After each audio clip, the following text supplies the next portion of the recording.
And we're back, and boy, that film, like Rear Window, was a huge commercial success. I just loved it. I've seen it before, and I don't recall loving it as much as I did this time. I don't know why. Did you love it? Is it? It's no Rear Window for us. Definitely. Definitely. Just a lot of fun. The beginning of the film, when there was that scream, that reminded me of our very first movie number one, The Lodger, which also starts with a scream. I think there's another film, an Alfred Hitchcock film, that starts with a scream. I can't think of it right now, but boy, just beautifully shot. It almost was like a tourist film to get you to go.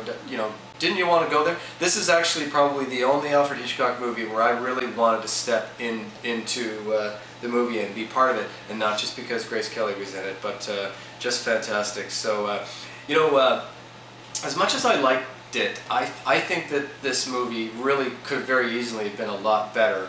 And I, in the featurette on the DVD, John Michael Hayes talks about writing this one, and there's certainly a lot written about how a lot of his script really wasn't used, and a lot of the novel really isn't in the movie. And I think because they really were just taking a vacation.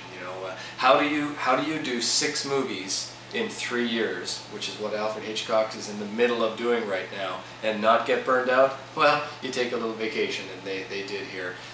Boy, wouldn't have taken much though. There could have been situations where we didn't know whether Cary Grant was the thief again, or the suspense could have been way better. I was thinking it as we were watching it, saying it could have been a lot better, but that's really not what they were trying to do. They were just trying to have fun, and fun they had. Getting back to John Michael Hayes.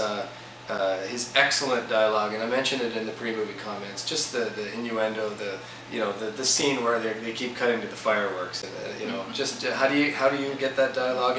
And actually in the featurette it mentions that because the music was sort of kept light and bouncy, even though they were about to get it on, how did they get that past the censors?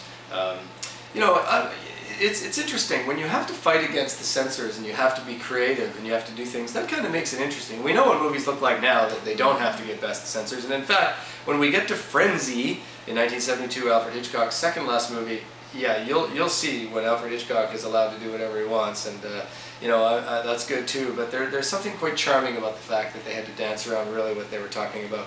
Would you like a breast or a leg? Come on. Actually, apparently that scene was improvised, but in the vein of this great script that they had from John Michael Hayes. So, on a downer note, though, speaking of life imitating art, we mentioned that Grace Kelly meets her prince shortly before this movie was released, and then marries him in 1956 and retires from acting. Well, boy, if you don't know, she died in 1982 while driving. According to Wikipedia, she had a stroke and she lost control of her car, probably close to or actually on the same road where she was driving really fast with Cary Grant. And yeah, that wasn't any good. Certainly she was 52, died in 1982. So that's not very good. But boy, amazing life imitating art. Boy. I want to say that scene where she was driving with Cary Grant and she was driving too fast, and he was that really reminded me of Notorious, when he's driving with Ingrid Bergman, and Ingrid Bergman's character is drunk and she's driving way too fast, and he's so anyways, that was a lot of fun. So well, goodbye to Grace Kelly in 1955, 56. It was a great run, and it's not hard to see all of her movies. There aren't very many. We've seen pretty much all of them, and she really, boy, if you do go on Wikipedia and read about Grace Kelly's life, it's worthwhile. You got to get to the part where James Stewart, they've reprinted his eulogy, and he really, it's very short what he said, but it's just fantastic. So Alfred Hitchcock actually tried to cast Grace Kelly for Marnie. Well before Marnie was finally made in 1964 with Tippi Hedren, but there was just no way that the people of Monaco were not going to have their princess be in Hollywood movies. And I'm not sure that well, who knows into the mind of Princess Grace Kelly, but she was quite happy in her new role, her new starring role as the Princess Grace of Monaco.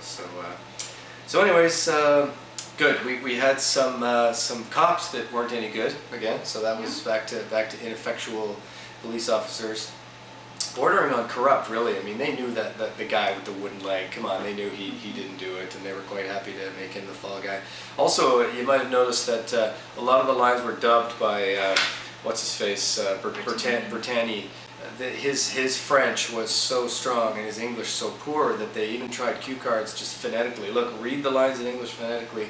And so a lot of times his mouth isn't quite working because they dubbed his lines. And there's a whole scene where he's talking on the phone like this and you can't see his mouth move. But it really strikes me as like, well, if you didn't know that, why don't you just cast someone who's charismatic and awesome and who can speak English? But whatever. They just weren't taking this one seriously. And I don't think I care. I think that, yep, it could have been a lot better, but I don't care. I thought this was great. I love To Catch a Thief. So, so there you go. So good. So boy, no rest for these guys. 1955. We got another movie to go here. Next week's movie, The Trouble with Harry, which is going to be great. So we'll talk more about 1955 and movies in 1955 next week. So looking forward to your comments on this one. Tell us what you thought. And so we'll see you next week. So from our couch to yours, we're looking forward to it. We will see you next week.